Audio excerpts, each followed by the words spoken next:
Hello, I'm Sonia Nazario. I'm a Pulitzer Prize winning journalist.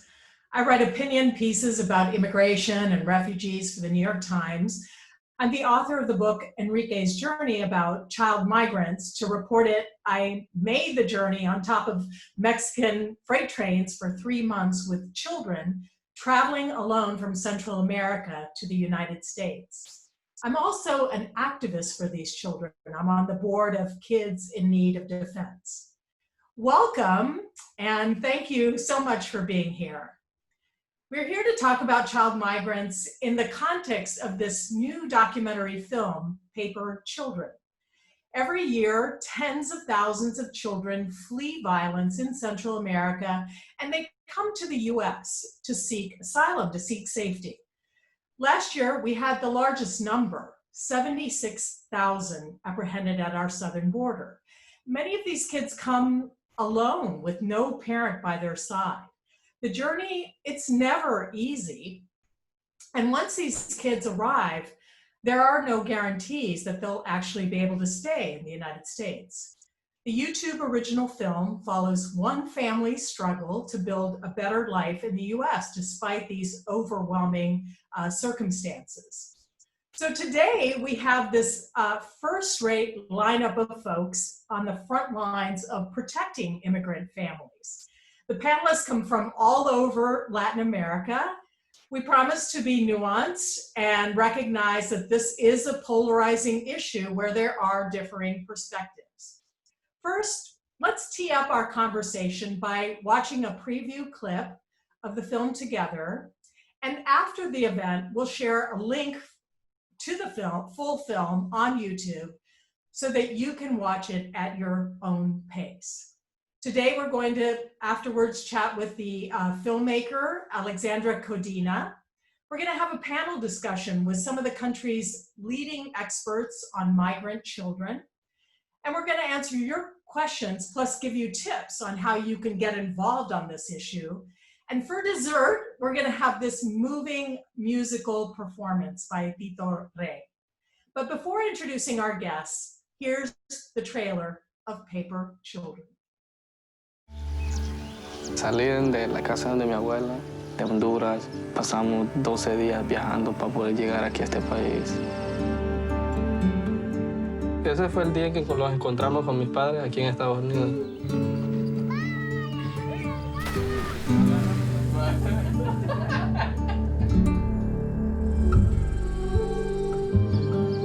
¿Qué fue lo más difícil de ese camino? Que lo pusieran en la hielera.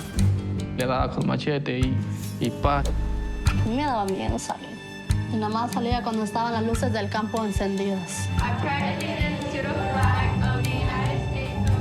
Hay unos hombres rodeando la casa. Dije yo, no abras la puerta. Tienen que buscar un abogado. ¿Cómo te sentías durante la entrevista? Yo estaba nervioso. We get one more chance before it goes to the judge. Right. Miami-Dade County is not a sanctuary community. Que no hay que pensar si me quedo o no me quedo. Si Dios nos permite, vamos a estar legalmente. Y es el mismo caso porque son hermanos, pasaron todo lo que pasó uno, pasó el otro. Tengo que orarle a Dios. Yo sé que el caso de los niños está en las manos de Él.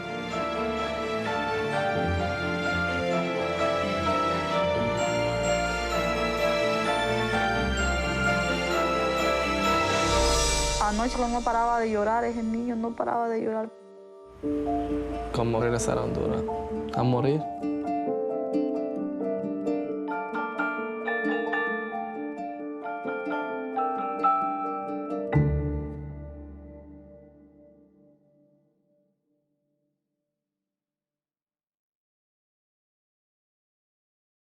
Well, let's welcome filmmaker of Paper Children, Alexandra Codina, to Zoom for a few questions to start off.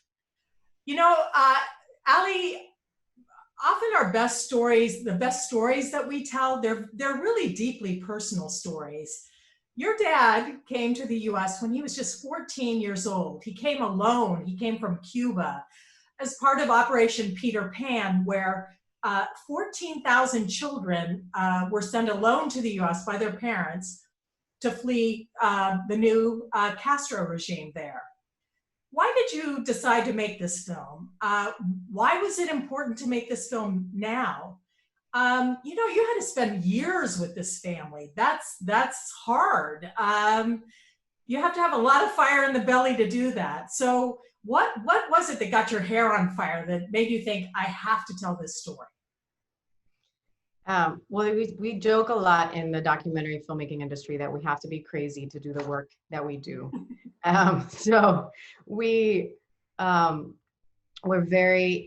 you have to be very passionate. I don't think it's that different from the work that you do, Sonia. And I also want to take a moment to thank you and acknowledge your own incredible work. It's really great to be here in conversation with you tonight. But so yes, my father arrived, as you were saying, from Cuba in the 60s as an unaccompanied child. And in 2014, the fall of 2014, I read a report which really struck me to the core, because that summer, just a few months earlier, we had the beginning of what became this enormous wave of children arriving from Central America. And for now I know, and for those of us who know a lot about the issue, we know that there was a steady increase, but suddenly that summer, in response to the violence in Central America, so many kids were pushed out of their homes. And even though being born and raised in Miami, we really absorb so much information about what's happening in Latin America, and you imagine that you're informed, but I really wasn't. I didn't know just how bad things were for these kids. And at the time I had a newborn baby, and even though it was a short report, I couldn't get through it. It took me several days because I kept just kind of breaking down in tears, and it was suddenly much more personal than just about the fact that my father had been one of these children, but the fact that I was imagining now what it would be like as a mom to have made that impossible choice of leaving my kids in order to feed them and provide for them. And then thinking that as hard as that choice was, these parents make those decisions thinking they're doing the best for their kids. And I can't even imagine being that brave and that bold as a parent. And to then imagine that a few years later, which was what happens, I mean, what happens in the film happens to a lot of these families where the violence takes over after the parents have left. I mean, parents don't knowingly leave their kids in such horrible circumstances. So as a mother, imagining that and then reading about how un-American and how callous the response was even in 2014 to the arrival of these children, that really struck me to the core. Yeah, I hear you. The film is it's about a mom, Karen, and her husband Sergio, who come to the U.S. and they leave their children behind in Honduras. And 4 years later, in 2014, that really was the height of the violence in Honduras. I believe that in that year, it had the #1 homicide rate in the world of countries not at war. So the violence ratchets up there, and their 4 kids decide to leave Honduras and come to Homestead, Florida, near Miami. So we have Fernando, the oldest, Armando, China, the girl, and Jan, the youngest boy. They make this journey to the US. But you focus mostly on life here after they arrive, and specifically their legal struggles once they arrive. What were the top 3 things? I know documentary makers hate this question, but what were the top 3 things, because you want people to make up their own minds, but what were the top 3 things you really wanted audiences to take away from this film? Well, you set up the question beautifully, so it's easy to get it started. So you're saying, the film really takes place in the US. So that was one immediate takeaway, was the desire for people to not just think about what happens at the border and think about the journey, which are obviously very dramatic and compelling. And that's a lot of what the media attention has been focused on. And I really wanted for people to think about an experience first. I mean, really to come at it through an emotional experience rather than thinking their way through this issue. But what happens after? So as I spent more and more time with advocates, the first year of making this film did not involve very much filming. It was a lot of research and a lot of talking and absorbing. And what became very clear is that people really didn't understand what happened after the fact. And that really is an enormous part of the story, because as hard as it is to make that decision to come here and undertake that journey, as harrowing as the detention is at the border, which is a very, very, difficult experience for all migrants who arrive here, they begin a whole other very intense journey to navigate this system. So that to me was very important for people to understand the fact that it's only the beginning of another chapter, and that there's this whole other story behind it. And specifically with the story of this family, I think while I was making the film, so much changed, right? I started the film in 2014 and Obama was president. And at the time, it was looking like Hillary might be our next president. And then suddenly Trump was elected. And so things have just been changing at such a rapid pace. And so the points that we were hoping to get across, even though the film always remained intimate about this family, the context was constantly changing. So it's been a moving target in terms of what we hope people would talk about and think about, and how our film fit in that context. Yeah. But at the same time, I think the heart of it is still there, which is to really set aside the politics, set aside the statistics, and say, regardless of who's president, regardless of what's happening, this is why these families are leaving. These are why these children are here. And this is what this crisis is really about. Right. And we're running a little behind already, but can you give us just a 20-second update on the family? Because I know that's the question I often get. So Fernando, and again, we hope you'll all watch the film. We'll tell you all about how to watch it. Right, you're giving away endings, but trying not to give away endings. Exactly. So, but basically we don't have a final outcome still. So where we are at the end of the film is where we still are at present day. And we actually wrapped the film in February. So it's all very, very up to date. This isn't a film that happened years ago. This is still very much in the making. And it's a true story, so it continues to evolve. Exactly. Right. And so does the context. Yeah. Well, thank you, Ali. Thank you, okay, Sonia. let's welcome our esteemed panelists. Let's zoom out and ask our panelists to zoom in and look at the many issues in this documentary. Today, we're really honored to have Santiago Muicay, who's manager of federal government relations for Save the Children Action Network, which was created in 2014 as a political advocacy arm of Save the Children, to be really a political voice and advocate for children. He came to this country when he was 9 years old, undocumented, from Ecuador, and he became a dreamer. He received DACA. And after becoming undocumented, he decided to study immigration and human rights at Harvard, wow, in order to help protect vulnerable populations. Wendy Young is the president of Kids in Need of Defense, a nonprofit that advocates for the rights of unaccompanied minors. It was launched by Microsoft and Angelina Jolie a decade ago to recruit pro bono legal representation for children. We've recruited 50,000 lawyers so far to help children who come to the US alone so they don't have to stand in court alone. It's her latest job in decades of work fighting for refugees and fighting for immigrants. Dr. Alfonso Mercado is a psychologist with the American Psychological Association, and he's also an associate professor at University of Texas, Rio Grande Valley, and he's the director of its multicultural clinical lab. He focuses on trauma and resiliency of recent Latin American immigrants, and he's right on the border in McAllen, Texas. And finally, we have Brianna Carmen, who is director, organizing, and partnerships of Voto Latino, which works to engage and educate and empower Latinos to be agents of change and try to build a more inclusive democracy. She's focusing on building up their volunteer network, and she grew up on the border in El Paso, Texas. So welcome to all the panelists today.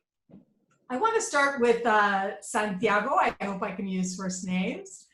Santiago, you now have a green card, and but for a long time you were a dreamer, a DACA recipient, and you were in legal limbo, I assume, for many, many years. This film, it really captures the difficult state for these 4 children that it follows. I mean, 1 in 4 kids in the United States today is either an immigrant or the child of an immigrant. So how did this affect you and the millions who are going through this limbo state in the United States today, especially children? Thank you so much, Sonia. I came into the country with documents. Unfortunately, our visas expired, and for a long time I didn't have any documents. And as you can imagine, it's extremely taxing on a kid not knowing what's going to happen tomorrow, not knowing if your parents are going to be home when you get back from school, not knowing if there's going to be some sort of raid. And then when you add that to all of the other trauma that so many children have experienced, not only in their country of origin, but also during north to the United States, and then on top of that, the trauma that they face when they are in the hands or should be in the custody of the US government, it's just a lot. We, as a government, we should really be protecting these children as opposed to creating even more stress and emotional stress for kids who should be kids. You know, they should be going to school, learning a new language, as opposed to providing all or creating all of these other stresses in their lives. Luckily, as you said, I now have my documents, and I always knew that I wanted to fight for the kids who don't have a voice. And that's really what we're doing with Save the Children Action Network. As you mentioned, we're the political voice for these children, and I'm really proud to be able to do this job now. That's great. Let me ask Wendy Young. This film actually centers on these 4 children's quest after arriving alone to the United States to gain asylum and to be able to stay legally here by showing that if they were returned to Honduras, their lives would be in danger. But it's a long, inefficient, torturous legal process, and the film really shows this so beautifully. And these kids are the lucky ones. They actually have lawyers who are helping them. Although KIND recruits lawyers to help such children make their case in court, 6 in 10 children are still going to court alone. Each year, dozens of babies go to court alone. I don't know if you've ever witnessed this, but watching a baby stand before that judge and being expected to argue their own legal asylum case. Ridiculous.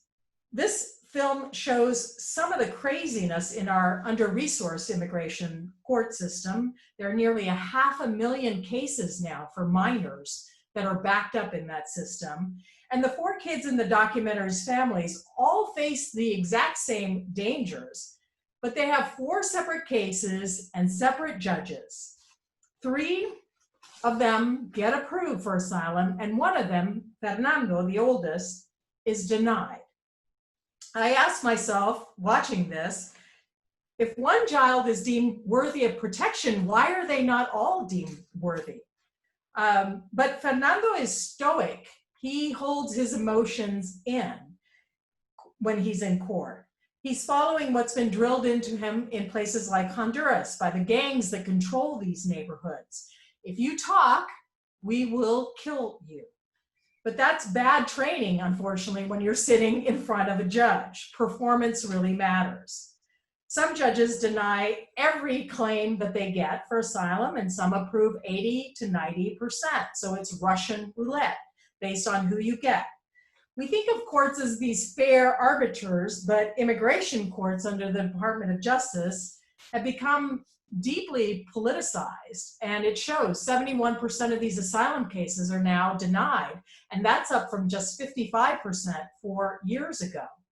In Miami, 92%, as the documentary shows, are denied. So I've argued that this system is a sham. So that's a long prelude, Wendy, to asking if you could change just a few things and make this system sane. What are the top things that you would do to make it more functional, more efficient, and more fair? Mm-hmm. Well, thank you, Sonia, for that question. And thank you, Ali, for making an amazing film that really showcases all of the issues, Sonia, that you just outlined. At KIND, we have represented children as young as 2 months old in immigration court who are facing deportation proceedings. And the system fails to ensure that they're represented by counsel.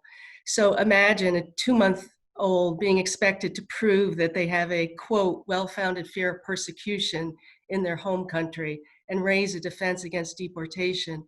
And please keep in mind, these are literally life and death questions for many of these kids because the conditions in their home countries are so extremely violent and persecution is so prevalent. So first and foremost, we have to provide these children with counsel in these proceedings. The difference that a lawyer makes is extraordinary. Children who are represented by counsel are 5 times more likely to be granted asylum or some other form of protection that will allow them to remain in the United States. And in our work, what we see over and over again is that children just, whether they're 2 months old or frankly 17 years old, have an extraordinarily difficult time understanding this system and the gravity of the decisions that are being made on their behalf. It's only a lawyer who takes the time, dedicates their resources, dedicates their compassion, their expertise that can help that child navigate those proceedings. Secondly, we have to invest in the immigration court system and the adjudication systems overall. We are now waiting for cases to be heard 3, 4, 5 even years out because the system is so backlogged and so broken. And finally, we have to hire people who really understand what it means to be a judge. We have to hire people who have a judicial temperament, who are fair, who are objective, and show compassion to the people in their court, whether they're eligible for relief or not. And we have to hold those judges accountable for the decisions that they make. So Wendy, I can hear conservatives saying you're advocating for government lawyers for these children, for me to shell out money as a taxpayer to do this when we have hunger and unemployment. Why should our government do that for children who have come here unlawfully? Well, it's not only the compassionate and humane thing to do, it also creates efficiency in the system. So the courts run much, much better, much more smoothly if an attorney is involved and helps that child navigate what's a very complex process.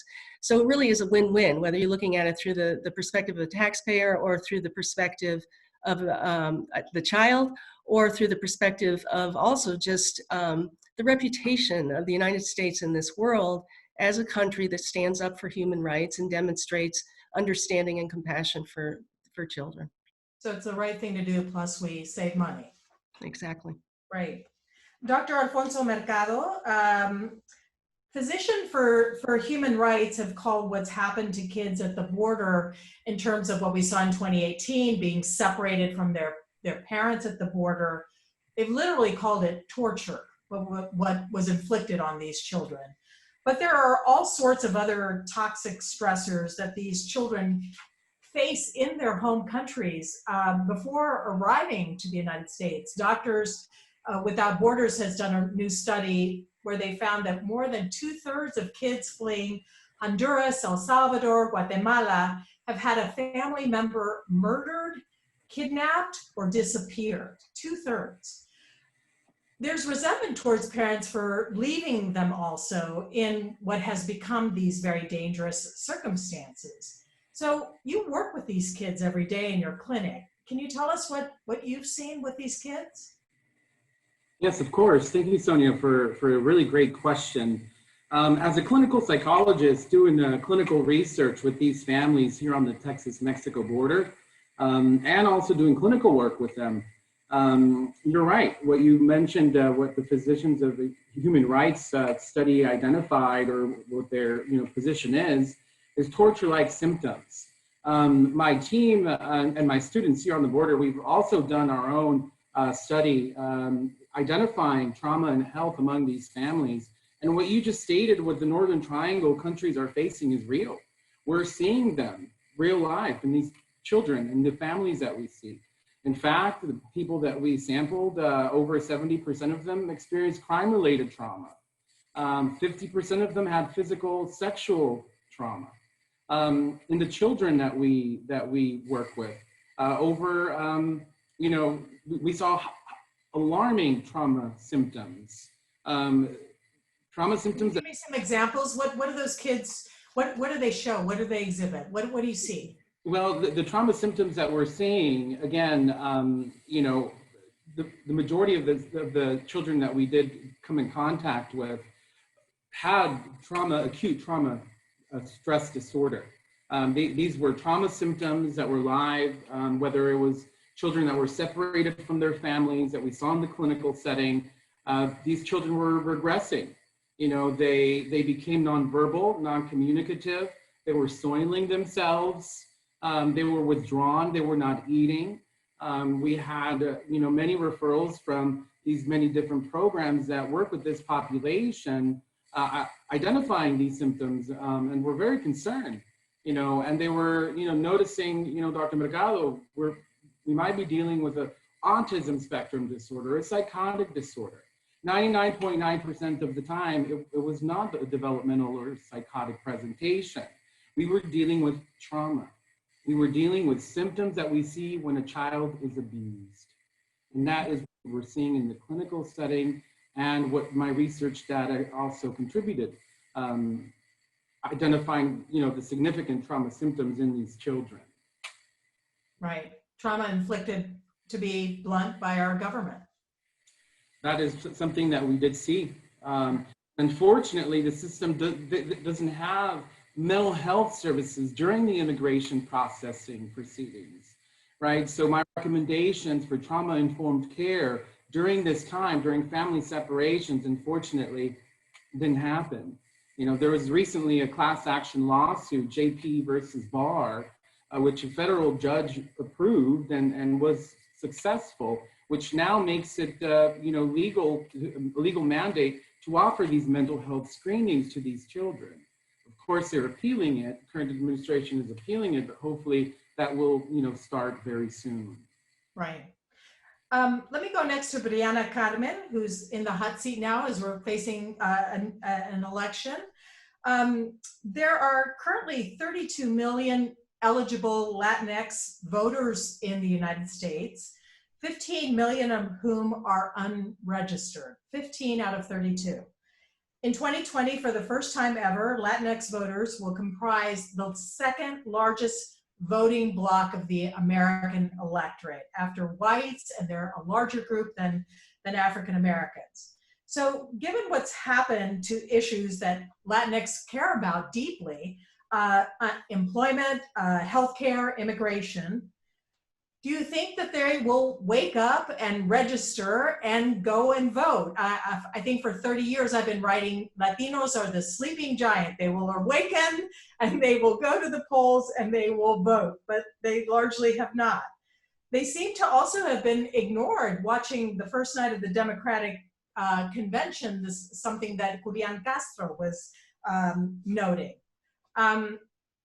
So what do you think that we'll see here in the coming months? So I, am really excited because we have really good indicators, right? As you mentioned, Sonia, our Latinx community tallies 32 million strong this election cycle, which means that we are a powerful voting bloc. We're the second largest voting bloc, which is going to be a first in this nation's history for the Latinx community. The challenge there, as you aptly noted, is that we've been considered the sleeping giant for decades.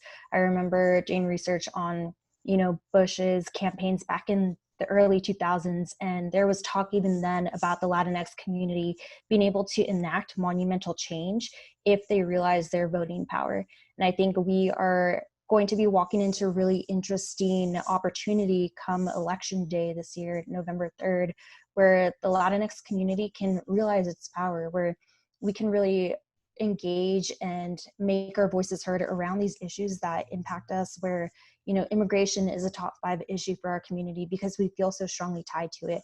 Either we are immigrants ourselves, our parents, our grandparents, it's ingrained in our heritage. And we see this where we talked about, you know, terrible laws in 2018, challenges in 2014, racism directed towards our community. And we want to make sure that we have a response at the ballot box this year.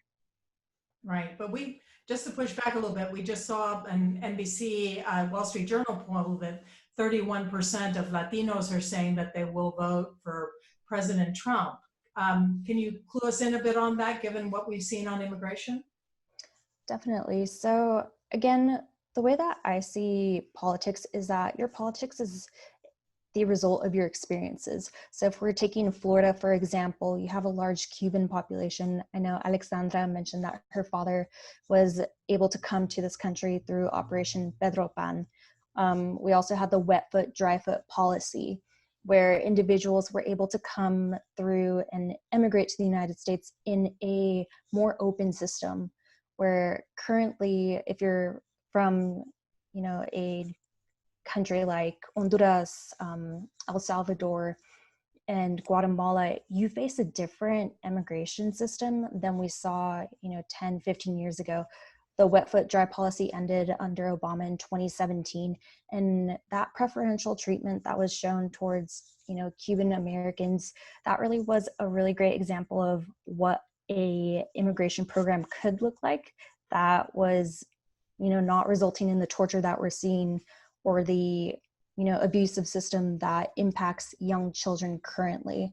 So I would really push back on that poll and say, for us really in this space, it's education and having those conversations where a lot of individuals, they might not be aware or to the extent how challenging and traumatic our immigration system really has become, the lack of funds that result in really terrible situation for children, where you see large human rights abuses, thousands of reports of sexual abuse towards young children, and really just a traumatic challenge that is ripping at our nation's framework currently. Okay, maybe let's do one more question of our panelists, and then we'll go to some audience questions. Santiago, can I hit you up again? As hard as circumstances are in the US for the 4 children who are in this documentary, I mean, we should say that President Obama did not welcome children during the surge of children that we saw in 2014 when these 4 kids came. They were received with open arms in this country compared to the very hostile reception that we've seen in the last few years. Children are torn from their mother's arms. 7 children since 2018 have died in US custody. Since March 21st, with COVID, we've had thousands of children bounced at the border. They've been put back on planes, even though they came here alone, put back on planes without asking them if they're in danger of being sent back or without telling their parents what's happening to their children. Our government policy today doesn't see these kids as any kind of exception, as uniquely vulnerable and worthy of protection or being blameless children. We have an overt policy, I think, of cruelty towards children, but it's playing out largely out of sight of the cameras. And it's happening when people are afraid and we're facing COVID and rampant unemployment. And honestly, people just want to batten down the hatches. What do you advocate by way of changes? And how do you deal with these 2 rallying cries that we so often hear? America first, and do it the right way. Come legally. We want law and order. Last year, we had the highest number of kids coming alone to this country, as I mentioned before, 76,000. And we had nearly 1 million migrants apprehended at our southern border. And we have to acknowledge that's not nothing. So when you go, Santiago, to Alabama or Indiana or anywhere, how do you convince people? How do you win them over? That's a great question. So it's actually interesting that one of the rallying cries is law and order, because if you look at the way that the government has been acting, it's been acting without either one of those. It's been either completely ignoring some of the laws that have been put in place to protect children, or creating new policies at random. Kids are being lost. There's shadow detention systems where children are being held in hotels. Basically, it's a mess. So I think it's important to remember that we need to protect these children. We need to protect the basic human right of seeking asylum.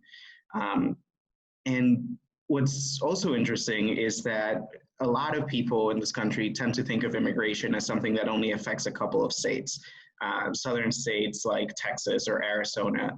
But the reality of it is that detention centers are all over the country, from New York, Virginia, Colorado. So this is something that hits very close to home for a lot of people. You mentioned this after COVID specifically, the administration has taken a lot of steps to kind of pass policies that it wouldn't be able to turn into legislation because of the gridlock that we have in Congress. So it's used the pandemic and it's tried to weaponize the pandemic into policies that would block asylum. And I think one of the tools that I personally use myself is whenever I'm speaking with someone about immigration, it's so important to humanize the debate. And I think that's one of the things that this movie captures so well. I think it's almost impossible to watch the movie and see the suffering and the pain that these children are feeling and not have that pull at your heartstrings. And that's something that I do myself. I'll be having conversations with people about these topics, and then I'll tell them, oh, did you know that I actually was undocumented, and tell them my story about how that happened. And it's like you flick a switch and they immediately start seeing you as a human being and not just another statistic. So I think that's the way that we need to move forward with this debate. And I think that's why this movie is so important at helping move forward that message. Right. Okay, let's go to some audience questions and throw them at our panelists. Let's see, we have from Jessica has a question. If we are not lawyers, what can we do to help? Let's see, who would like to take that? If we are not lawyers, Wendy, the lawyer. Yeah, I'll take it. Always happy to welcome non-lawyers into the mix. There's actually, I mean, I think it's really important to also say that these kids come to our borders with lots of needs beyond their legal needs. And in many ways, as lawyers, we have to address those needs, or it's very difficult for us to really represent them and do a good job. So there's lots of volunteer opportunities in communities to welcome these kids. They need help integrating into their families. They need help enrolling in school. They need access to healthcare is a huge issue, both mental and physical healthcare. So there's that. And then I really want to underscore that one of the biggest things you can do, most important things you can do as a volunteer, is to add your voice to this issue and to reach out to your elected representatives in Congress and let them know that you support a policy that is welcoming and humane to children. We really need to turn this ship around. We'll see what happens in the fall, but we really have to restore just basic humanity, develop an immigration policy that's comprehensive, that makes sense, that is orderly, that's procedural. And the only way we're going to get to that point is if we let Congress and our elected officials know that we believe in that, we support it, and we think it's urgent. Yeah, absolutely. Let's see, we've got another question. I work in transitional foster care for unaccompanied children. So we've got somebody working with these kids. We aren't receiving many kiddos in our program at this time due to the border closure and COVID. Is there a predicted timeline as to when unaccompanied children will be allowed to enter our country again? I know in speaking to folks in Central America recently that I'm hearing about this buildup in pressure to migrate, greater hunger as people are locked down during COVID. In Honduras, you can go out once every 2 weeks. Much of it is an informal economy where you have to make money selling goods on the street. You can't do that. There's greater control of neighborhoods by gangs, and so more violence and pressure by gangs. So I'm hearing that in the fall we can likely expect a surge at the border, which will make for interesting times. But who would like to maybe take that question? I can take a stab at it. So even though we might be expecting more people to come to the border, unfortunately, there's still some policies in place, like the CDC order, which uses Title 42 to basically block off the border to everyone. And unfortunately, while that policy is still in place, it's going to be very difficult for those children to actually come into the country, even unaccompanied children who have different protections and who should still be allowed to come in. I believe the last stat I read was that since the order was implemented in March, about 2,000 children, unaccompanied children, have been returned to the country, and about, I think only like 60 of them were allowed to come in. So I know there's litigation in place to try to stop that order, but it's going to be very difficult for children who are seeking safety and families who are seeking safety to actually come into the country while some of those policies are still in place. And I think that's why it's so important to, as Wendy mentioned, reach out to your representatives, ask them to conduct oversight and try to create legislation that could go against some of these policies that have been implemented. Great. Okay, so my tribe, journalists, are very good at showing people the problems, but not so great at showing people the solution. So we're going to dig in now, and I'm going to ask each of you, what are the 3 most important things you think that people can do who care about these children to help them? Let's start with Santiago. What are the top 3 things you think, in addition to what you've also already mentioned, that people could do to help these kids? Many people want to help these kids. I think the first thing is to not look away. It's so easy with everything else that's happening to kind of just forget about these children. And of course, the number of children who are coming into the country is much lower now, but don't look away. Keep at it.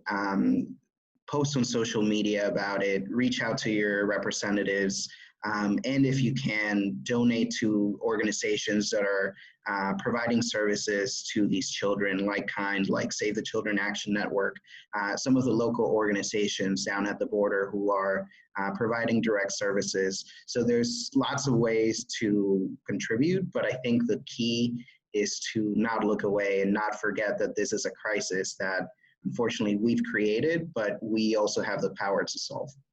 Okay, Wendy, what would you say are the top 3 things you'd like people to do? I would go back to echoing speak out and reach out to your elected officials. And also I would say spread the word. Talk to your family, talk to your friends, and help us educate people about what's happening. You know, the family separation issue was incredibly tragic and got a huge public response. People were just outraged by what they saw happening at the border. We need to sustain that energy and that focus. Do you have any thoughts on how you recreate that energy that was there? I mean, people took to the streets in 2018. They said, we don't tear babies out of mothers' arms. We don't do that as a country. And yet that's largely dissipated, even though these family separations are continuing to some degree. How do you help people recreate that? Yeah, sure. Well, part of it is through people like you, Sonia, and media focusing on the issue, but also with a lot of unaccompanied children to help them share their own stories. So provide these kids with a forum to, share with people in your community. This is why I came to the United States. This was the experience I had in my home country. This is the experience I had as I migrated north to the border. And yes, this is the experience I had once I arrived here and was placed into deportation proceedings. I don't think anything has as much impact as hearing one of these kids tell their own stories. Dr. Mercado, what are the top 3 things you would do? How do people help these children who have this PTSD, this toxic stress? And we know that Latinos are not in love with things like therapy. You know, I suggest therapy to people. I've had therapy and they say, no estoy loco, I'm not crazy. So there's a high cultural bar for some of these things. What are some of the things you would recommend people fight for? I think you're right, Sonia. I think, you know, the stigma in the Latino community to see a psychologist like myself, you know, unfortunately exists. But I think if we increase, you know, awareness about, you know, these symptoms that many people are enduring right now. You know, right now we're going through multiple crises where you have a global pandemic. You know, we're looking at a pandemic of mental health también. You know, in addition to a pandemic of racism, on top of so many variables. So a lot of things are building up right now, right? So, you know, the undocumented community, the immigrant community, you know, for example, like the DACA youth, you know, my colleagues and I recently, you know, did a study focusing on DACA recipients, and over 40% of them had PTSD symptoms. Wow. The SCOTUS decision was positive a few weeks ago, but, you know, now there's a new policy attacking it, right? Amid a pandemic and amid the disproportionate rate of how COVID has affected Latinos in the United States is very concerning. That's why it's so important to normalize these feelings people have and be aware that there are people there are professionals that are out there to help. You know, for example, when someone has diabetes, they go see a specialist. Heart problems, they see a cardiologist. You know, if you have anxiety, depression, or have gone through some very difficult times, you know, you could see a psychologist too. You know, there's evidence that we can help them in, right? Of course. Yeah, I tell people I'm one tough investigative reporter, but therapy definitely helped me.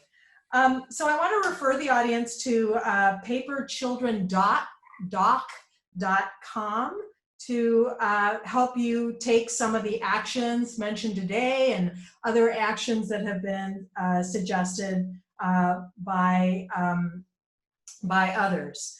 I want to really thank the panelists for a really informative conversation. And I want to introduce Tito Rey. We have a special performance now by this incredibly talented artist and singer, Tito. And his first single, which is titled Nobody's Illegal. So I want to welcome now Tito. And before you sing, hi. Before you sing, can you tell us a little bit about yourself? I know you're from Chile, a neighboring country to Argentina that my parents are from.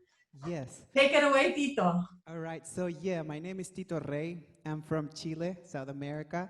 I came here 8 years ago now.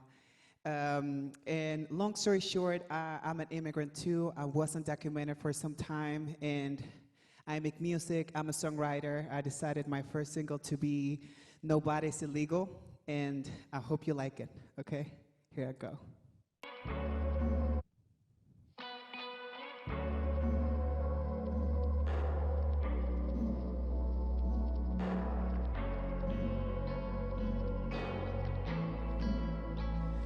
Grandfather told me to never give up, 'cause if you keep walking, you get to the top. So I left my country, I packed my bags, my dreams and a passport, and never looked back. I'm in the States, I'm in LA, no family. All I see is fakes and people pretending that they know me. And the government says that I shouldn't be here, but how far I've come, they don't got no idea. I'm gonna stay, and I'm gonna make it. Nobody, nobody, nobody, nobody, nobody's illegal. Nobody, nobody, nobody, nobody, nobody's illegal.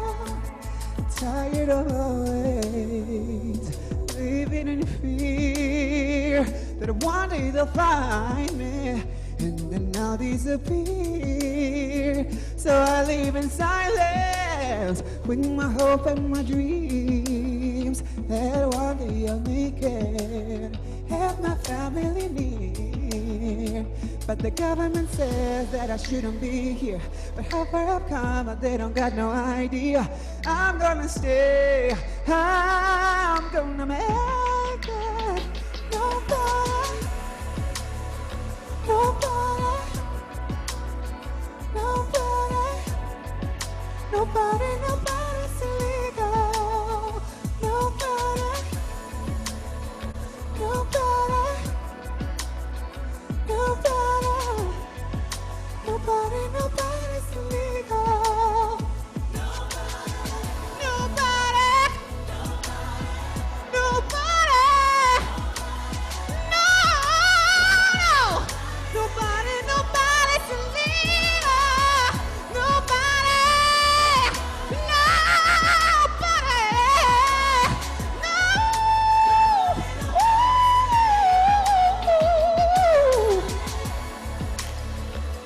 No, no, no, no, no, no, no, no.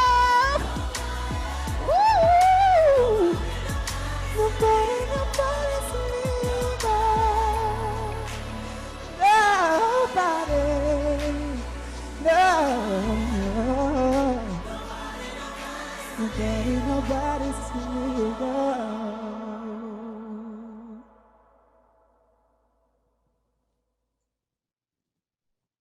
Thank you so much, everybody, for having me. Thank you.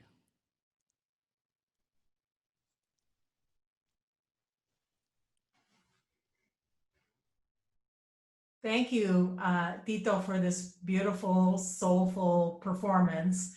And if you want to connect with Tito, go to Tito Rey, R-E-Y, like king in Spanish, .com. I want to thank Real Stories for presenting this event, all of our distinguished panelists, Alexandra Codina for making this incredible film, Tito Rey with a special thanks to Josh White, the Power Collective, and YouTube Originals for their support. To connect with organizations and speakers featured in this event, you can visit paperchildrendoc.com/learn-more. We have a discussion guide that's available for groups to facilitate conversations on immigration and child refugees.